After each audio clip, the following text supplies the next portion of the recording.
So I grew up in church, like Sunday was like not an option.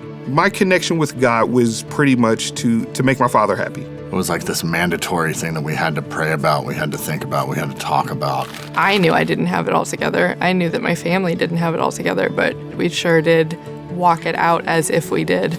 You did wrong and you know you did it. You know you did it. Say, I know I did it. I know I did it. You know what I mean? It was like that kind of experience. I go to church, I hang out with my church friends, I do all this, and then I go over here every once in a while to be who I really am. By 18, I was just done.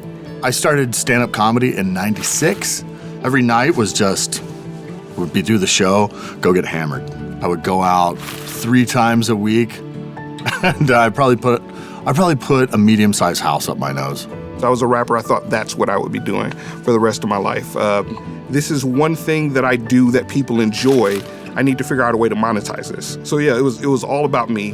Went to college and just did anything and everything I could because I had freedom for the first time. I would sometimes pray to the God that I claimed to not believe existed. I just did not want to admit that my way wasn't going to work. So I was going to rap battles, I was winning battles, we were doing shows at different places. It seems like I had a room full of people that were cheering me on, but I was alone. I was actually the most depressed and the most alone that I had ever been because I'd left all of my family, everything that I knew, all of my friends behind. Things were caving in. The walls were moving in on me. I remember my sister approaching me. She didn't have a clear objective. She just wanted to let me know that she was there for me. I just opened up to her and I said, no, things are not good right now. Things are really bad right now. So I end up in jail. I'm thinking it's going to be a short-term thing overnight. It ends up being much more than that, and I'm there for 5 days. I didn't know what else to do other than ask for help from Jesus because I knew in that moment, more than ever before, that I needed him, to show up. After I got my hair cut, we went to go get breakfast, and he said, hey, Sean, when are you going to give your life to Jesus, man? Just God was just in the back of my head.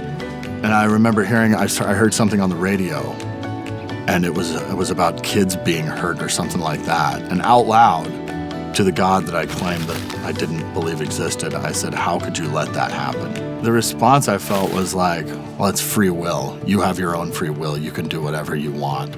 I forgive you. I love you. I just felt an embrace, and I haven't been the same since. So coming out of that, a friend that I don't even know well actually invited me to a church, and I just knew immediately I was to be plugged in there, and that was going to be my new church. It was years and years of my sister's prayer that led me to that encounter with God. But once it did happen, who wouldn't want to go to church every Sunday? It was the very first time in LA that I had real community, real friends. Here's the thought, and fear do not get caught. If you're feeling like you should really invite somebody and don't want to bring them to the party without the correct information, no interrogation, just say, please come. Don't be dumb, no matter where you're from.